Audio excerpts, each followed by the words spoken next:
નમસ્કાર દર્શક મિત્રો, હું શ્વેતા કહાર હેડલાઇન ન્યૂઝના બુલેટિનમાં આપનું સ્વાગત કરું છું। સમાચારની શરૂઆત કરતા પહેલા એક નજર મુખ્ય સમાચાર પર।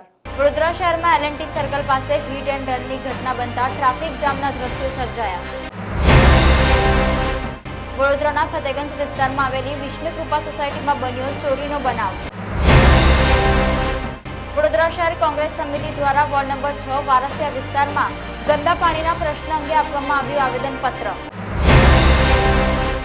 વડોદરા રેલવે સ્ટેશનને બોમ્બથી ઉડાવવાની ધમકી આપનાર યુવાન ઝડપાયો। તો હવે જોઈએ વિગતવાર સમાચાર। વડોદરાના વારસિયા વિસ્તારની સુરુચિ પાર્કમાંથી ગઈકાલે પાણીના પ્રશ્ન અંગે રજૂઆત કરવામાં આવેલા મોરચામાંથી એક વ્યક્તિનું ઉશ્કેરાટભરી રજૂઆત કરતી વખતે નીચે પડી ગયા બાદ મોત નીપજ્યું હતું। આ બનાવ સંદર્ભે કોર્પોરેશનના તંત્ર સામે આજે કોંગ્રેસ સૂત્રોચ્ચાર સાથે જિલ્લા કલેક્ટરને આવેદનપત્ર સુપરત કર્યું હતું। કોંગ્રેસે કોર્પોરેશનના તંત્ર પર પ્રહાર કરતા કહ્યું હતું કે વડોદરાની પ્રજાને વેરાનું વળતર ન આપી શકનાર કોર્પોરેશનના સત્તાધીશોના પેટનું પાણી પણ હલતું નથી। અગાઉ પણ આ વિસ્તારના લોકો દ્વારા મોરચો કાઢીને રજૂઆતો કરવામાં આવી હતી। 1 મહિનાથી ગંદા પાણીના પ્રશ્નના રહીશો બૂમો પાડી રહ્યા છે। આ વિસ્તારની ગંદા પાણીની જે સમસ્યા છે તેનું તાત્કાલિક ધોરણે નિરાકરણ લાવીને પીવાનું ચોખ્ખું પાણી કોર્પોરેશને આપવું જોઈએ। જો નહીં થાય તો કોંગ્રેસ આંદોલન કરશે તેવી ચીમકી ઉચ્ચારી હતી। ગંદા પાણીની રજૂઆત કરવા આવતા જે એક વ્યક્તિનું મૃત્યુ થયું, પહેલી વખત રજૂઆત કરવા નહોતા આવ્યા। આગલી ગત બોર્ડમાં મિટિંગ વખતે બી એ લોકો રજૂઆત કરવા આવ્યા હતા, તો તેમ છતાં એમની સમસ્યાનું નિવારણ નહોતું આવતું। પાણી જેવી પ્રાથમિક જરૂરિયાત ના મળતી હોય ત્યારે ડેફિનેટલી આક્રોશ હોય, અને ત્યારે એમની રજૂઆત કરવા જ આવતા સિક્યોરિટી રોકે તો આક્રોશમાં વધી ગયો। એક વ્યક્તિએ ખૂબ ગુસ્સે થઈને પોતાનો જીવ ગુમાવ્યો, એમને એટેક આવી ગયો। જે મૃતક ભાઈ છે તેમના પરિવારમાં ફક્ત વૃદ્ધ માતા છે ને એમના વાઈફ છે, કોઈ કમાનાર બી નથી। ત્યારે કોર્પોરેશન એમને પૂરતું પાણી ના આપી શકે, એમના વેરાનું વળતર ના આપી શક્યા, એના રજૂઆત કરતાં કોર્પોરેશનની પ્રિમાઇસમાં મૃત્યુ થયું હોય ત્યારે કોર્પોરેશન પોતાની જવાબદારી સ્વીકારી ફેમિલીને કમ્પન્સેટ કરે તેવી અમારી માંગણી છે। અને સાથે ચોખ્ખું પાણી આપવાની જે ફરજ છે તમામ જવાબદાર અધિકારીઓ પદાધિકારીઓ પર ઇન્ક્વાયરી થઈને કાયદાકીય કાર્યવાહી થાય તેવી માંગ સાથે આજે કલેક્ટરને આવેદનપત્ર આપ્યું છે। તમામ નગરસેવકોને સીઆરપીની ટ્રેનિંગ આપવામાં આવી હતી, તો કોઈ કાઉન્સિલર આગળ આવ્યો તો કાકાનો જીવ બચી ગયો, તો ટ્રેનિંગમાં શું થાય, ખોટું સેશન થયું એવું લાગી રહ્યું તમને?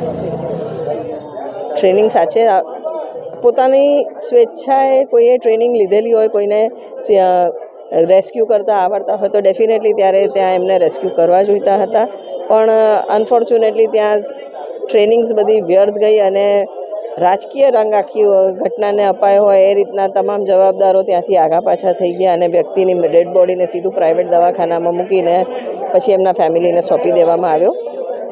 ચોક્કસ એમને ટ્રેનિંગ લીધેલું કોઈ વ્યક્તિ ત્યાં હોત તો એમને કાર્ડિયક એરેસ્ટ આવેલો તો એમને CPR આપવું જોઈએ।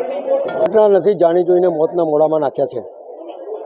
પહેલી વાત તો એવું છે કે પાણી ગંદુ આવે છે એની રજૂઆત કરવા આવવું પડે એ જ શરમની વાત છે। દરેક મહાનગરપાલિકાએ શુદ્ધ પાણી આપવું, પ્રેશરથી પાણી આપવું એ એમની ફરજોમાં આવતું હોય, ત્યારે આ પાણી માટે છેલ્લા 2 મહિનાથી વલખા મારે છે ને ગંદુ પાણી આવે છે ને જુદી જુદી બીમારીથી ત્રસ્ત થઈ રહ્યા છે। ત્યારે કોંગ્રેસ પાર્ટી એ લોકોને પાણી મળે, કારણ કે અહીંયા રજૂઆત કરતાં કરતાં માણસ ઢળી પડ્યો, મોતને બેઠી ગયો, કોઈ કહે છે માંદો હતો, કોઈ કહે છે ઓપરેશન કરાવ્યું હતું। અલા તમારે સુધી આવ્યો ને ટીવી મીડિયામાં બોલી રહ્યો છે તે સમજ નથી પડતી કે માણસ માંદો છે કે સાજો છે? મારું માનવું છે કે સરકારના જે પ્રતિનિધિ હોય એમાં કલેક્ટર આવે, અને કોઈ બી એવો અનિચ્છનીય બનાવ બને તો કલેક્ટરને સૌથી પહેલાં જાણ થાય છે। આ પાણી નથી મળ્યું, પાણીની વેદના માટે જે માણસ બૂમો પાડતો હતો એ ઢળી પડ્યો, તો કલેક્ટરને ખબર નહીં પડી? કલેક્ટરને તરત ખબર પડવી જોઈએ ને એવા વ્યક્તિઓને ન્યાય મળે તે પ્રમાણેની વ્યવસ્થા કરવી જોઈએ। હું આપના માધ્યમથી કલેક્ટરને કહેવા માગું છું કે આપ શ્રી આની થોરો ઇન્ક્વાયરી કરાવો। જે લોકો આની અંદર સંડોવાયેલા છે, જે લોકોએ પાણી નથી પહોંચાડ્યું, જે લોકોએ આ કામ નથી કર્યું અને જેના લીધે માણસને મૃત્યુ થઈ છે, એ માણસને ન્યાય મળે તેવી વ્યવસ્થા કરો। જે અધિકારીઓએ કામ નથી કર્યું એમના માટે શું ઇન્ક્વાયરી થાય છે ને શું એમના પર સજા થાય છે, એ મારું કહેવાનો ભાવાર્થ એટલો જ છે કે માણસ મરી ગયા પછી જ્યારે અમે એમના ઘરે ગયા ત્યારે એના ઘરમાં કોઈ નહોતું, એની પત્ની અને એની મા હતી। એમને કમાવનાર એના નિરાધાર થઈ ગયા છે, એમને કમાવનાર કોઈ નથી. કલેક્ટરશ્રી એમને વળતર મળે અને વળતરના રૂપમાં ન્યાય મળે એ પ્રમાણેની વ્યવસ્થા કરે. ઇન્કવાયરી તો કરશે જ ને, સરકારમાંથી આવેલા છે એટલે ઇન્કવાયરી તો કરશે જ, પણ થોરો ઇન્કવાયરીની સાથે સાથે એમના કહે છે ને કે કાયદો જોતા પહેલાં માનવતા પહેલાં જોવાની હોય છે, તો માનવતા જોઈ અને એમને સાચો ન્યાય, સારો ન્યાય અને વળતર સાથે એમને જીવિકાનું સાધન મળે એ પ્રમાણેની વ્યવસ્થા કરે. કોઈ દિવસ પણ જ્યારે સત્તા પર આવ્યા ત્યારે બહુ મોટી મોટી વાતો કરતા હતા, અમે કંઈ નહીં આપીએ કેશુભાઈની સરકારમાં, ત્યારે એવું કહેતા હતા અમે શુદ્ધ જળ આપીશું. શુદ્ધ તો જળ છોડી દો, ગટર જળ થઈ ગયું છે અને ઘરે ઘરે લોકો મોટર લગાડતા થઈ ગયા છે. બીજા દિવસે તરત જેસીબી મોકલ્યું. અલા ભાઈ, તમે મોટા મોટા બિલ્ડરો, માલે તુજારો જે ખોટું કામ કરતા હોય એનાથી જેસીબી નહીં મોકલતા, પણ ગરીબ માણસો થઈ ચોક્કસ બોલો છો દબાવવા માટે.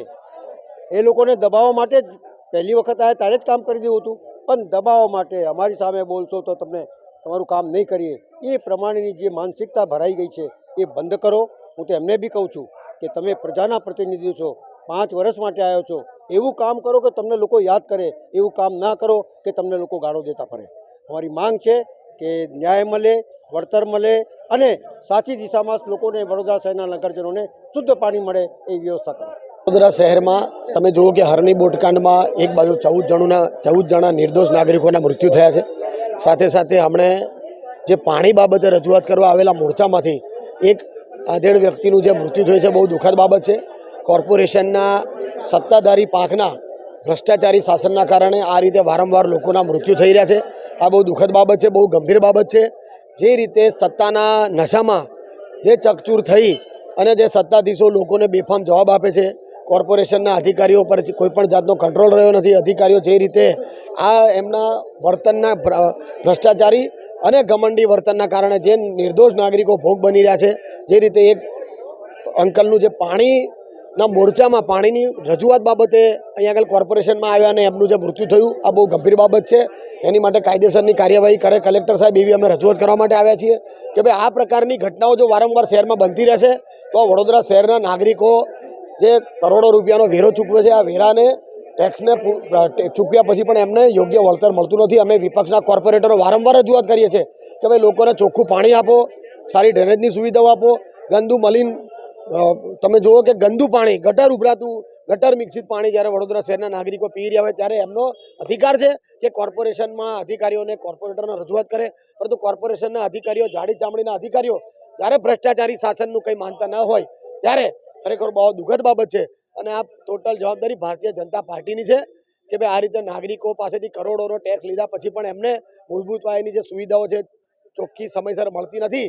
જેના કારણે આજે કલેક્ટર સાહેબને અમે રજૂઆત કરવા આવ્યા છીએ કે જે પણ આમાં અધિકારીઓ સંડોવાયેલા છે એમની પર તાત્કાલિક કાર્યવાહી કરવામાં આવે અને જે પણ નિર્દોષ નાગરિકનું મૃત્યુ થયું છે એના પરિવારને ન્યાય આપો, એવી અમારી માંગણી સાથે કોંગ્રેસ પાર્ટી આજે રજૂઆત કરવા આવી છે. વડસરની ઘનશ્યામ રેસિડેન્સીના બિલ્ડર કોમન પ્લોટમાં બાંધકામનો પ્રયાસ કરતા હોવાના આક્ષેપ સાથે રહીશોનો મોરચો ગતરોજ મોરચા સ્વરૂપે કોર્પોરેશન કચેરીએ પહોંચ્યો હતો. રહીશોએ બિલ્ડર વિરુદ્ધ સૂત્રોચ્ચાર કરી કચેરી ગજવી નાખી હતી. રહીશોએ બાંધકામ પરવાનગી વિભાગના ટીડીઓને આવેદનપત્ર આપી રજૂઆત કરી હતી.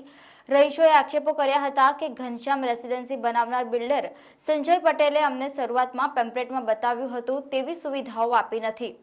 પાર્કિંગની પણ પૂરતી જગ્યા નથી, બહાર રોડ પર પાર્કિંગ કરવું પડે છે. 7 વર્ષથી લિફ્ટનું લાયસન્સ પણ ન હતું, જે સ્વખર્ચે કરાવ્યું છે. હવે રહીશોને જે કોમન પ્લોટ આપ્યો હતો તેના પર બિલ્ડર કબજો કરવા માંગે છે. આવી જ રીતે આ બિલ્ડરે અગાઉ શ્રીજી ફ્લેટના રહીશો સાથે કર્યું હતું, જેને લઈને કોર્ટ, મ્યુનિસિપલ કમિશનર તથા પોલીસમાં પણ અરજી આપવામાં આવી હતી. વડોદરા મહાનગરપાલિકાના ઇલેક્શન વોર્ડ નંબર 18માં આવેલ ઘનશ્યામ રેસિડેન્સીની અંદરના આ રહીશો છે. ત્યાંના રહીશોને જે તે ટાઈમે જ્યારે પણ આ મકાન ફાળવવામાં આવ્યા ત્યારે એ લોકોને કોમન પ્લોટનો ઉલ્લેખ કરી અને બતાવવામાં આવ્યું હતું અને એ લોકોના દસ્તાવેજમાં પણ ઉલ્લેખ કરવામાં આવ્યો છે. પરંતુ હાલમાં બિલ્ડર દ્વારા એ કોમન પ્લોટને પચાવીને ત્યાં એ લોકો પોતાનું બિલ્ડિંગ કાં તો એક કોઈ ઓફિશિયલ પ્રોજેક્ટ કરવા માંગે છે, ત્યારે એના સ્થાનિક રોજોએ વારંવાર રજૂઆત કરી, પરંતુ તેમ છતાં પણ બિલ્ડર એ માથાભારે ઈસમ હોવાને કારણે એ લોકો એને ગાંઠતા નથી. એટલે ના છૂટકે આજે અમે વડી કચેરી કોર્પોરેશન ખાતે આવ્યા હતા. આજે 1 કલાકથી પણ વધારે નાના નાના દીકરાઓને લઈ અને અહીંયા જ્યારે પરિવાર લોકો આવ્યું છે રજૂઆત કરવા, ત્યારે કમિશનર સાહેબને 1 મિનિટનો ટાઈમ નથી. પરંતુ અમારે કહેવું છે કમિશનર સાહેબને કે તમને જે પગાર મળે છે ને એ વડોદરા મહાનગરપાલિકાના ટેક્સ પેયરનો પગાર મળે છે. તમારી એસી ઓફિસમાં બિલ્ડરોને મળવાનું હોય તો તમારી પાસે સમય છે, પણ એક ગરીબ માણસ પોતાની રજૂઆત કરે એનો તમારી પાસે સમય નથી. દુર્ભાગ્યપૂર્ણ બાબત તો એ છે કે ગઈકાલે જ એક વ્યક્તિ કે જે પોતાના પાણી માટે વલખા મારતો હતો ને એ અહીંયા જ્યારે પાણીની રજૂઆત કરવા આવીને જ્યારે એનું અહીંયા દેહાંત થાય છે, મૃત્યુ પામે છે, એને શ્રદ્ધાંજલિ આપવાના બદલે આ ભારતીય જનતા પાર્ટીની સરકાર અને કમિશનર દ્વારા એના ઘરે તોડફોડ માટે દબાણનો મોરચો મોકલી દે. આ તે કેવું રામ રાજ્યની વાત કરો છો તમે? સાચું રામ રાજ્ય ત્યારે થાય કે જ્યારે નગરજનો ખુશ થાય. અત્યારે તો મને સ્પષ્ટ લાગે છે કે રામ રાજ્ય નથી, પરંતુ આ લોકોના રાજમાં રાવણ રાજ્ય થઈ રહ્યું એવું લાગે છે. આપ સૌને જય હિન્દ. આજે અમે કલેક્ટર કચેરીએ ઘનશ્યામ રેસિડેન્સીના રહીશો સાથે આવેલા છે. ઘનશ્યામ રેસિડેન્સી લગભગ 8 વર્ષ પહેલાં આ લોકોએ પોતાના ઘર બુક કરાવ્યા હતા અને ત્યાં રહેવા માટે ગયા હતા. ત્યારે બિલ્ડરે એમને બ્રોશર બતાવ્યું હતું અને દસ્તાવેજમાં લખીને આપ્યું હતું કે આ તમારો કોમન પ્લોટ છે અને આ તમારું કમ્પાઉન્ડ છે. હવે સડનલી એક બિલ્ડર છે એ આવી ગયો અને એ ત્યાં ઇનલીગલ અને ત્યાં મતલબ ગેરકાયદેસર એણે પોતાનું એક કમ્પાઉન્ડ બનાવી દીધું અને રહીશોને કીધું કે આજ પછી આ તમારો જે આ પ્લોટ છે એ પ્લોટ તમારો નથી, આ મારો પ્લોટ છે અને હવે આની અંદર હું નવી સ્કીમ લાવીશ અને એને અંદર વેચીશ અને તમને લોકોને આમાં કોઈ જાતનો અધિકાર નથી. તો તરત ત્યાંના લોકોએ મને ફોન કર્યો હતો અને મને બોલાવ્યો હતો. ત્યારબાદ મારી મદદ અને બધાની મદદ મળીને અમે એન્ક્રોચમેન્ટ હટાવ્યું અને કાયદેસર આગળ કાર્યવાહી લેવા માટે અમે સૌથી પહેલાં કલેક્ટર કચેરી આવ્યા છે, બીજું હવે કમિશનર કચેરી જઈશું અને પછી પોલીસ સ્ટેશનમાં પણ અમે ઓલરેડી અરજી આપેલી છે. ત્યાંના જે બિલ્ડર છે એમની સંડોવણી એમની સાથે જે ત્યાંના કોર્પોરેટરની સાથે એમની જે મિલીભગત છે એની સાથે લઈને એમની દાદાગીરીને કારણે આ બધી વસ્તુ કરી શકે. અને આ પહેલી વખત નથી કર્યું એણે. થોડા દિવસ પહેલાં જ શ્રીજી ફ્લેટ્સ કરીને એક વિસ્તાર છે, એમનો જે વડસરની અંદર પાછળની સાઈડમાં એમનો કોમન પ્લોટ તોડીને ત્યાંથી રોડ કાઢીને એની પાછળની સાઈડનો જે એ લોકોનો કોમન પ્લોટ હતો ત્યાં પણ આ જ સેમ સિચ્યુએશન અને કરવાની કોશિશ કરી હતી અને એ પણ અમે રોક્યો હતો અને હજી પણ ત્યાં કામ કરવાનું ચાલુ નથી કર્યું. પણ એમની જે લોસ થઈ રહી હતી તે અહીંયાથી રિકવર કરવાની કોશિશ હતી પણ એ પણ અમે નાકામ કરી છે. અમને કાયદા અને વ્યવસ્થા પર બહુ જ ભરોસો છે. અમને ખબર છે કે અમે જો ચોક્કસ અને યોગ્ય ચેનલથી જઈશું તો અમને જે ન્યાય મળશે, એમના રહીશોને ન્યાય મળશે, એની જ અપેક્ષા લઈને અમે અહીંયા આવ્યા હતા. પાકિસ્તાનથી બોલું છું. વડોદરા રેલવે સ્ટેશન પર બોમ્બ બ્લાસ્ટ થવાનો છે તેવો મેસેજ વલસાડ પોલીસ કંટ્રોલ રૂમને કરી વડોદરા રેલવે સ્ટેશન પર પોલીસ અને આરપીએફને અડધી રાત્રે દોડાવનાર મૂળ ઉત્તર પ્રદેશના પરંતુ હાલ સુરતમાં ફૂટપાથ પર રહેતા શ્રમજીવી યુવાનને પોલીસે ઝડપી પાડ્યો હતો તથા એલસીબી દ્વારા તપાસ હાથ ધરવામાં આવી હતી અને ફોન કરનારનું લોકેશન મેળવી સુરત નવસારી હાઈવે પર વેસમા પાસેથી ફોન કરનાર શખ્સને ઝડપી પાડવામાં આવ્યો હતો. તેની પાસે કીપેડનો સાદો ફોન હતો જે તપાસ કરતા મોબાઈલના કોલ લોગમાં વલસાડ રેલવે પોલીસ કંટ્રોલ રૂમનો નંબર જણાવી આવ્યો હતો. પોલીસે તેની પૂછપરછ કરતા પોતાનું નામ શ્યામજી સુરજબલી યાદવ જાણવા મળ્યું હતું.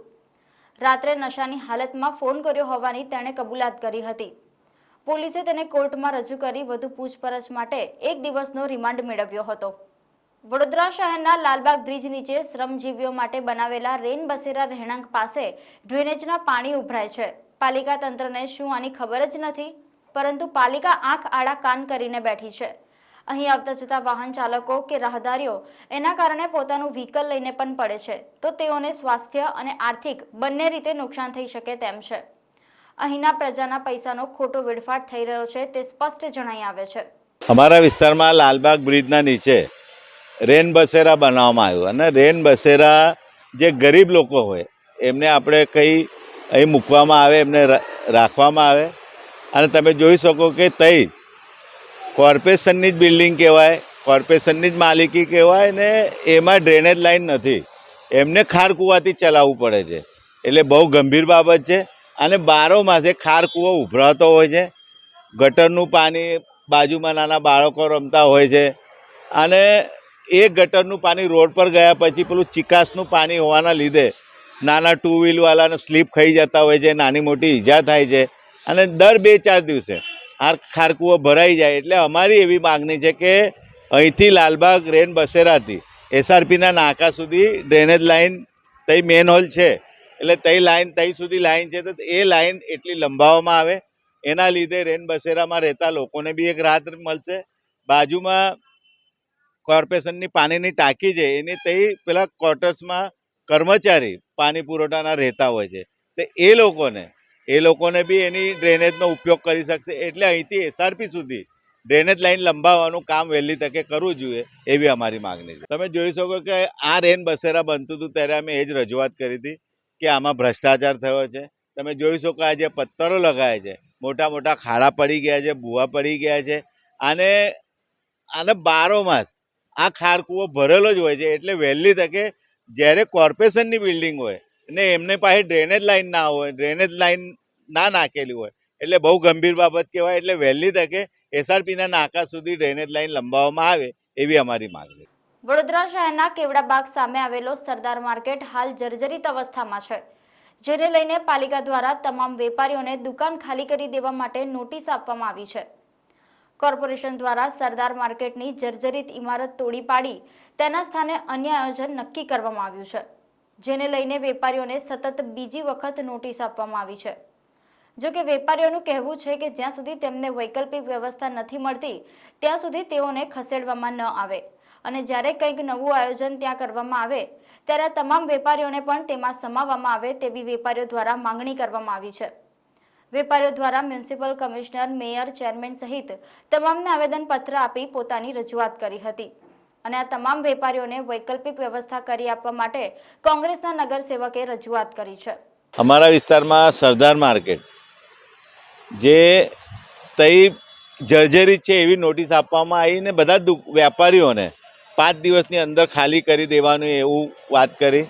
એટલે અમે કમિશનર સાહેબને મળવા લઈ ગયા હતા અને અમે એ સમયમાં એ જ રજૂઆત કરી હતી કે સાહેબ, કોર્પોરેશનના 99 વર્ષના ભાડે પટ્ટે દુકાનો છે, એ લોકોની 30-35 વર્ષથી એ લોકો ભાડું ભરતા હોય છે, ટેક્સ ભરે છે. તો એ લોકોને આપણે જર્જરિત છે તોડી નાખવાના છે, તો એમને વૈકલ્પિક વ્યવસ્થા, કોર્પોરેશનના ભાડવા છે એટલે એમને કોઈ પણ કોર્પોરેશનની ઇતર કોઈ પણ દુકાનમાં એમને ધંધો કરવા, જ્યાં સુધી આપણી નવી બિલ્ડિંગ ના બનીને થઈ જાય ત્યાં સુધી એ ધંધો કરવા માટે કોઈ પણ કોર્પોરેશનની દુકાન એમને આપો, ત્યાં સુધી એમનો ધંધો રોજગાર ચાલ્યા કરશે. અને બીજી નોટિસ ફરીથી અમને બીજી નોટિસ આપી છે કે તાત્કાલિક તમે ખાલી કરી દેવામાં આવે, અમને નવું બાંધવાનું છે.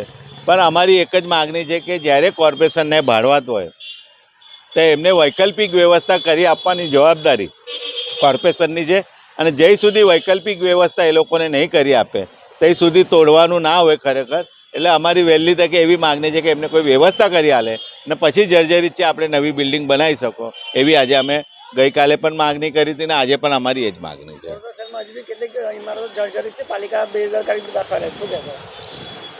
અમે એ જ કહેવા માંગે કે વડોદરા શહેરમાં અસંખ્ય એવી બિલ્ડિંગો છે કે જર્જરિત છે, જે ખરેખર તઈ ઉતાવળ કરવાની હોય તઈ નહીં કરતા, પણ જે લોકોને વેપારીઓને હેરાન કરવા માટે આ ઊભું કર્યું છે. એટલે ખરેખર આપણા વેપારીઓ ટેક્સ ભરતા હોય તો એ લોકોને આપણી જ જવાબદારી બને એમને કેવી રીતે બીજી જગ્યા વ્યવસ્થા કરી આપવાની. પણ કોઈ પણ વૈકલ્પિક વ્યવસ્થા કર્યા વગર આ જર્જરિત બિલ્ડિંગ તોડવાની વાત કરે છે, એ વાત તદ્દન ખોટી છે. એટલે અમે તમામ વેપારીઓના સાથે છે, કોઈ પણ રીતે અમે ગાંધી ચિંતા માર્ગે પર આંદોલન કરવા અમે તૈયાર છીએ. હાલ સમગ્ર ગુજરાતમાં અકસ્માતનો વણઝાર અટકવાનું નામ નથી લઈ રહ્યો, ત્યારે એમાં પણ વડોદરામાં અકસ્માતના બનાવો ખૂબ જ વધી રહ્યા છે. ત્યારે આજે વધુ એક અકસ્માત રાત્રિ બજાર પાસેના L&T સર્કલ પાસે બન્યો હતો. રિક્ષા ચાલક ખાનગી શાળાની વિદ્યાર્થીઓને બેસાડીને સ્કૂલે મૂકવા જતો હતો, ત્યારે પાછળથી પૂર ઝડપે આવી રહેલ કાર સવાર મહિલાએ પાછળથી રિક્ષાને ટક્કર મારતા રિક્ષા પલટી ખાઈ ગઈ હતી, અને રિક્ષામાં બેઠેલી વિદ્યાર્થીઓને મોઢાના ભાગે ઈજાઓ પહોંચી હતી. સાથે જ રિક્ષા ચાલકને હાથના ભાગે તેમજ ઘૂંટણના ભાગે ઈજાઓ પહોંચી હતી. અકસ્માત થતાં જ કાર ચાલક મહિલા રિક્ષા ચાલક સાથે હું હમણાં જ આવું છું તેમ કહીને પલાયન થઈ ગઈ હતી. વડોદરા શહેરમાં ચોરીના બનાવો ખૂબ જ વધી ગયા છે. પોલીસની નાઇટ પેટ્રોલિંગ સામે પણ સવાલો ઉઠી રહ્યા છે. ત્યારે ફતેગંજ વિસ્તારમાં આવેલી વિષ્ણુકૃપા સોસાયટીમાં ચોરીનો બનાવ બન્યો હતો. વિષ્ણુકૃપા સોસાયટીમાં રહેતા રાજેશભાઈ પરદેશીના ઘરમાં ચોરી કરી ચોરો ફરાર થયા હતા. ચોરો ઇકો કાર લઈને ચોરી કરવા માટે આવ્યા હતા. મહત્વની વાત એ છે કે રાજેશભાઈ પરદેશીના ઘરમાં ગત 27મી જાન્યુઆરીએ તેમના પુત્ર ચિરાગ પરદેશીના લગ્ન થયા હતા.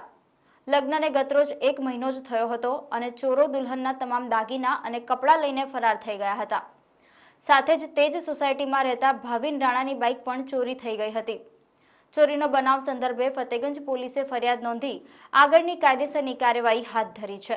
આ જે અમારે 26 નંબરમાં રહું છું. અમારા વહુને હમણાં જ 1 મહિના પહેલાં જ લગ્ન થયા છે. ગઈ 27 તારીખે લગ્ન થયા અને આજે 1 મહિનો થયો. આ જે વહુનો દાગીના હતા અને જે બધા નવા કપડાં, સાડીઓ, જે કંઈ હતું બધું સામાન એમને બધો ટોટલ જે એમની પાસે જે પૈસા ભેગા થયેલા હતા એ બધા લઈ ગયા છે અને ઘણો બધો સામાન તો લઈ ગયા છે. એટલે હજી અમને પણ પોતાને પણ હજી અમુક સામાન તો ખબર નથી, પણ છે તો ઘણું. હા, દાગીના છે.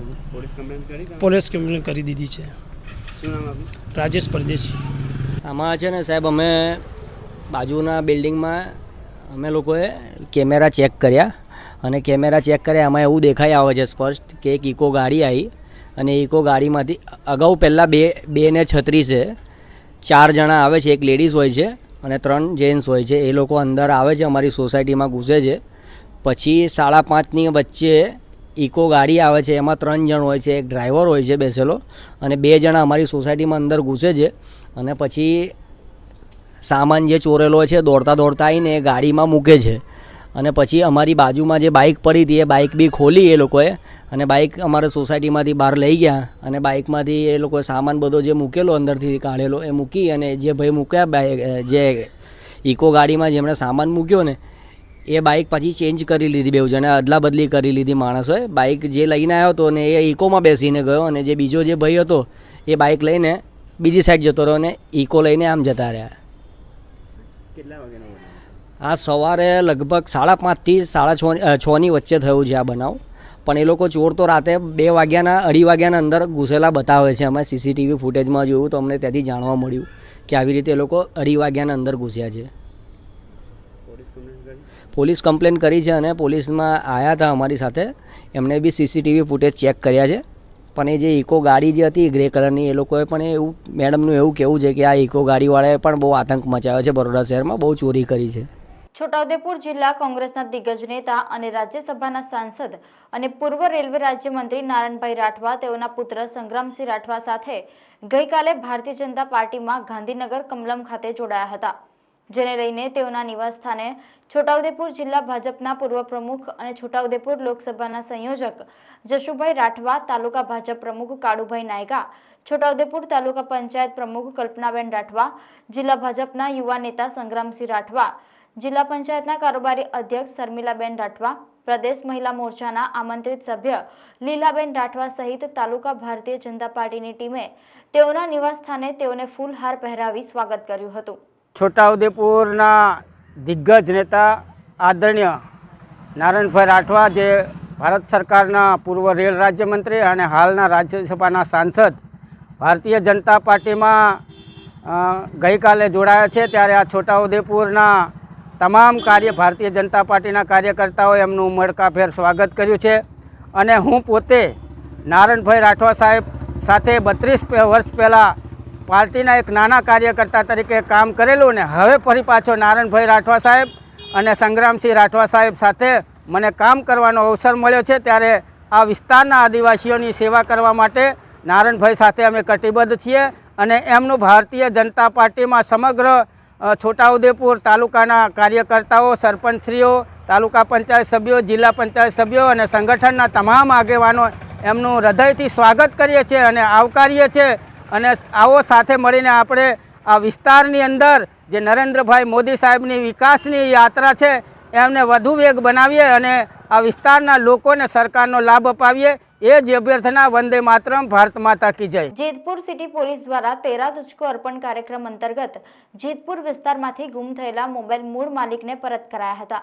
જેતપુર વિભાગનાઓના જરૂરી માર્ગદર્શન હેઠળ મોબાઈલ ગુમ અરજીઓના કામે ગુમ થયેલ મોબાઈલો શોધી કાઢવા મોબાઈલ ફોનના IMEI નંબર ટ્રેસ કરી તથા CEIR પોર્ટલની મદદથી બહારના રાજ્યોમાંથી 12 મોબાઈલ તથા ગુજરાત રાજ્યના અલગ અલગ જિલ્લાઓમાંથી 50 મોબાઈલ ફોન અલગ અલગ વ્યક્તિઓ પાસેથી રિકવર કરી કુલ 62 મોબાઈલ ફોન ગુજરાત સરકારના તેરા તુજકો અર્પણ યોજના અંતર્ગત પૂર્વ કેબિનેટ મંત્રી અને સ્થાનિક ધારાસભ્ય જયેશભાઈ રાદડિયાના વરદ હસ્તે અરજદારોને મોબાઈલ ફોન પરત સોંપવામાં આવ્યા હતા। સમાચાર સમાપ્ત કરતા પહેલા એક નજર મુખ્ય સમાચાર પર। વડોદરા શહેરમાં LNT સર્કલ પાસે હિટ એન્ડ રનની ઘટના બનતા ટ્રાફિક જામના દ્રશ્યો સર્જાયા। વડોદરાના ફતેગંજ વિસ્તારમાં આવેલી વિષ્ણુ કૃપા સોસાયટીમાં બન્યો ચોરીનો બનાવ। વડોદરા શહેર કોંગ્રેસ સમિતિ દ્વારા વોર્ડ નંબર 6 વારસિયા વિસ્તારમાં ગંદા પાણીના પ્રશ્ન અંગે આપવામાં આવ્યું આવેદનપત્ર। વડોદરા રેલવે સ્ટેશનને બોમ્બથી ઉડાવવાની ધમકી આપનાર યુવાન ઝડપાયો। આ હતા આજના સમાચાર। કાલે ફરી મળીશું નવા સમાચાર સાથે। ત્યાં સુધી હેડલાઇન ન્યૂઝની સમગ્ર ટીમને રજા આપશો। નમસ્કાર।